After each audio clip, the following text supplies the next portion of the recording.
Good evening. This is Debra V. Wilson. I am in Bradford. The day is Friday and the date is the 27th of November, 2020. The time is 2000 hours and 48 minutes. This is my second podcast of the day. And this one is called A Tale of Two Communities. Woodlawn in Chicago and Parliament Hill Fields in London. And when seeing men on the evening train is odd. Approximately 30 years ago, I moved to London to do an extended stay, and I stayed for 3 months. I rented a flat, and I had volunteer jobs. I had actually a total of three, but my main volunteer job, was at the feminist library. So I commuted to work on the commuter train in the morning, the tube, Kentish Town Tube Station, and then I took the train home in the evening. It was an interesting experience for me. I'm from the south side of Chicago, a community called Woodlawn. I'm 63 years old. I was born in 1957, so that gives you, if you know anything about Chicago, a sense of a context in which the neighborhood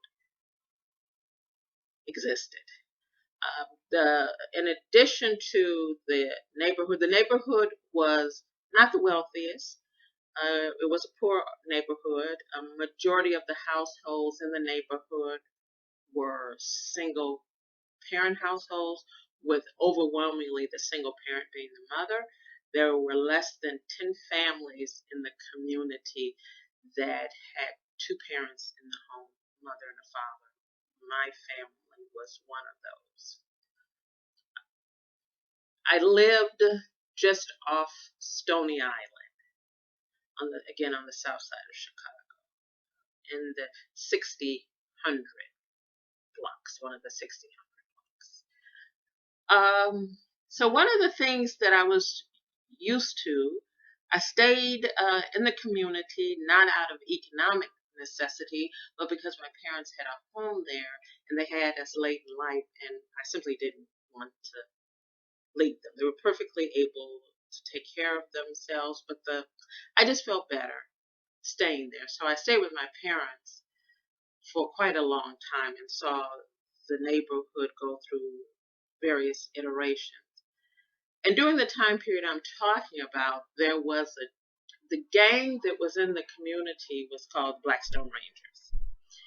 And there was some transition going on with gangs. And one of the rival gangs at that time for the Blackstone Rangers, I'm less up to date about what that would be now, but it was the Gangster Disciples. So our community was almost on a military lockdown. So there were very few men in the community, adult males. And all the adult males, everybody was known by the gangs, and that was important because sometimes males, teenagers, and adult men from Gangsters Disciples tried to come in the neighborhood and cause mayhem. So from that community, I took a 3-month leave from the ad agency where I was working.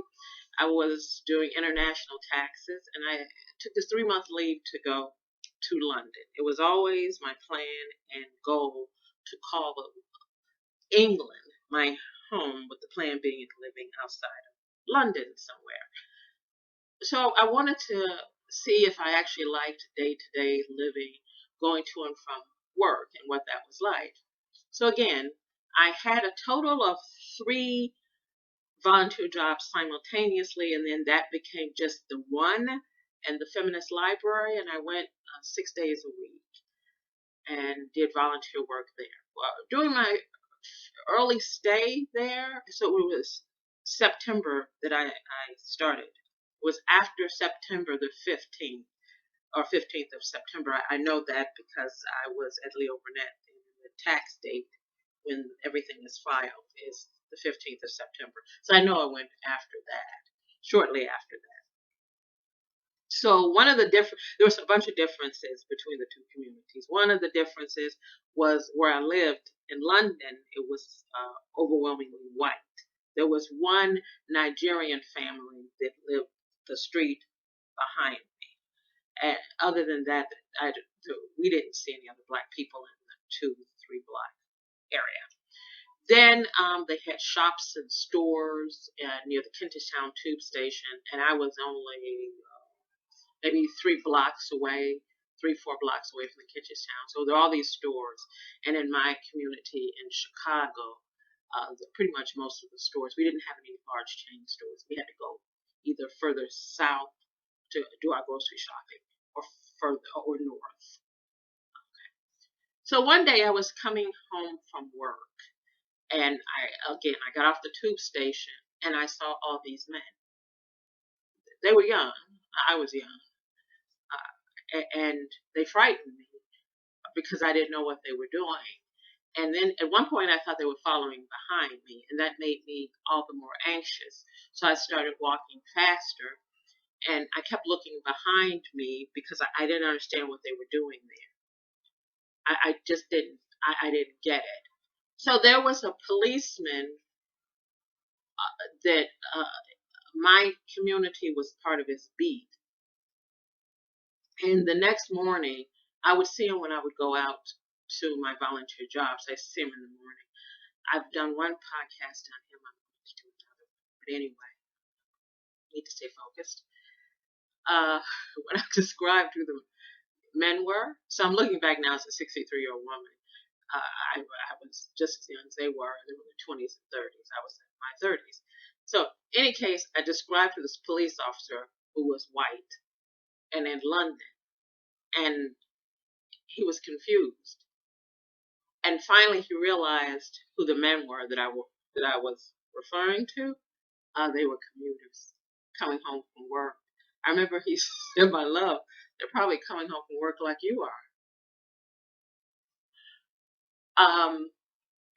In the community in which I grew up in and lived for decades, there were no young men going to work. On the buses and the trains, so the CTA trains in the car, each train car, CTA Chicago Transit Authority, they were called the L trains, and at that time I would catch the train at 63rd and Stony Island. That station no longer exists. Or anyway, I would say for every 20 women, maybe you saw a man. So in the car, the train car, maybe 100 women, I don't know, 100 people, you may have seen 5 or less men. And the same thing on the buses. The ratio was about the same on the buses. So usually the conductors then, I think there were still conductors, drivers, but then spotters, I'm sorry, that looked out the window. There used to be 2 distinct jobs. Then the driver of the train took over all of those roles. So those were typically men, although they did have women. So if you don't count the CTA employees, the Chicago Transit Authority employees, they were men. They were all women on the train with few exceptions. So after the conversation with the police officer, I went to work. So I started later at the library than the commuting crowd. So the train was really sparse, relatively speaking. But coming home, I came home with the crowd. So this time I looked on the train and paid attention to the people on the train, the men on the train. He was right, they were commuters. It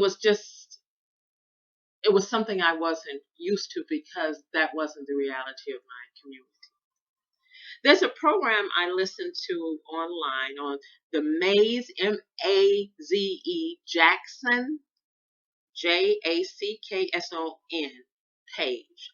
It's all these wonderful programs, but I usually end up only watching. It's on Chicago time, and Chicago time is at now is 6 hours behind GMT.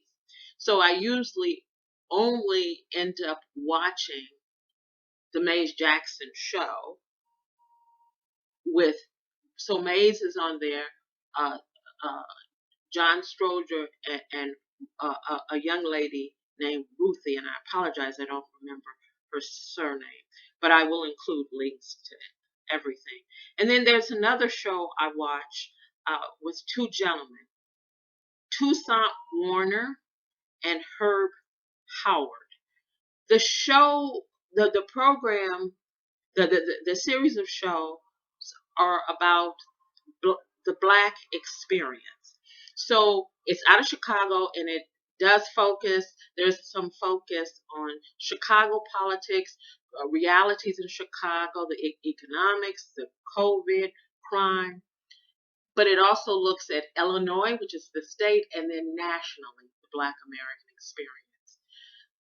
So the program one of the programs that I, again, focus on is with Toussaint Werner and Herb Howard.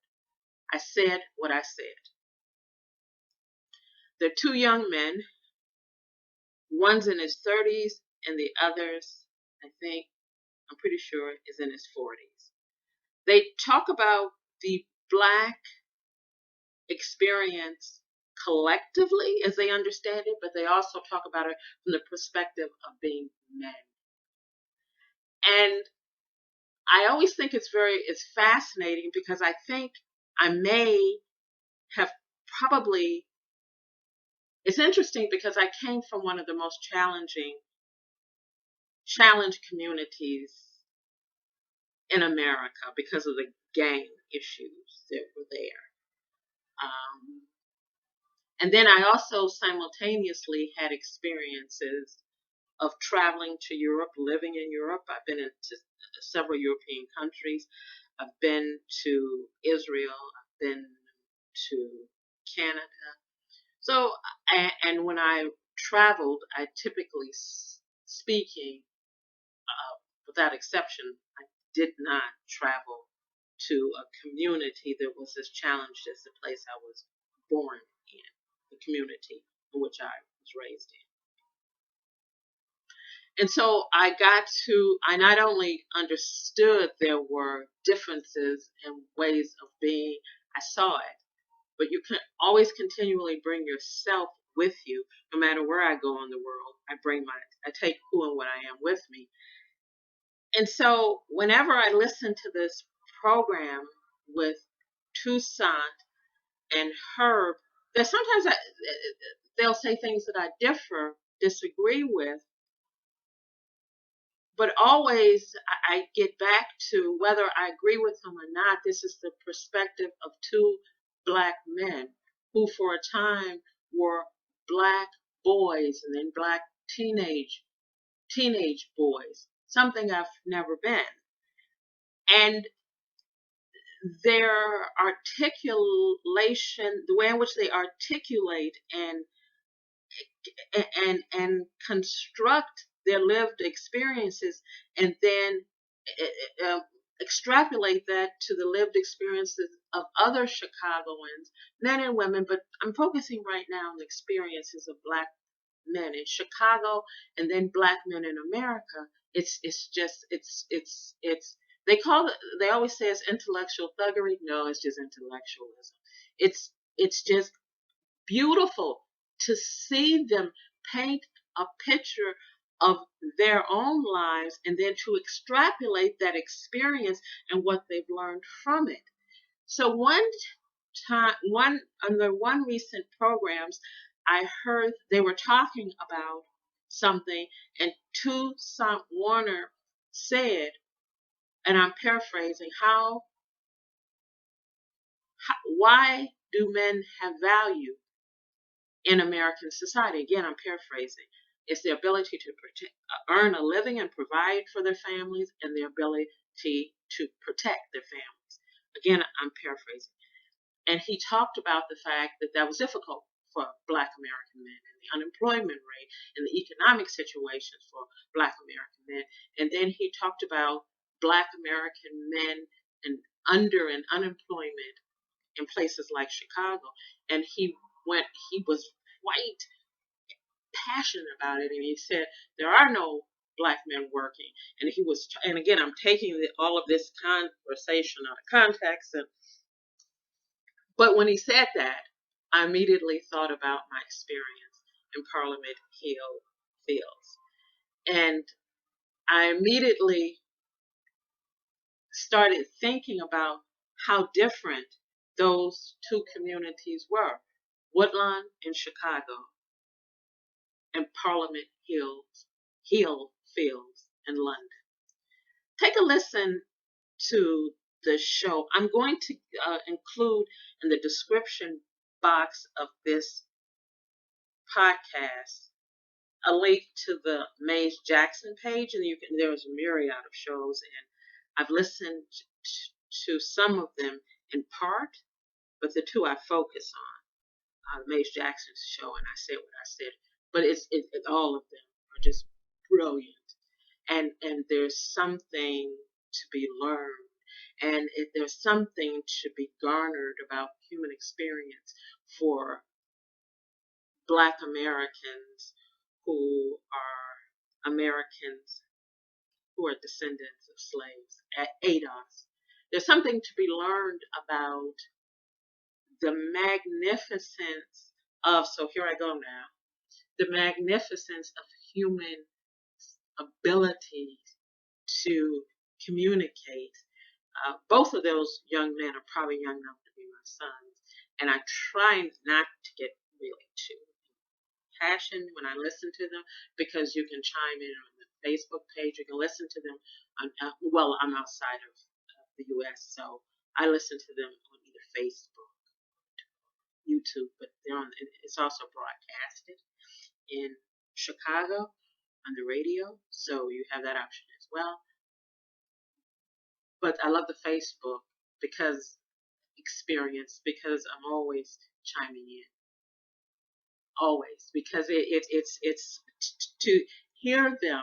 My greatest frustration is how they self-conceptualize the intellectualism and the discussion around lived experiences, and how identities are constructed, and how narratives are attributed to an identity, and then how people perform their identity.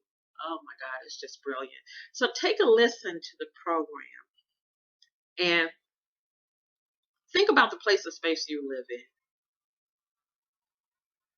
Most of their programs, like the other programs in the Maze Jackson Media group, are on Facebook or YouTube, so you can access them. They're on demand. It's quite amazing. All right, this is the name of this podcast is A Tale of Two Communities, Woodlawn in Chicago, Parliament Hill Fields in London, and When Seeing Men on the Evening Train is Odd, Debra V. Wilson. Thank you.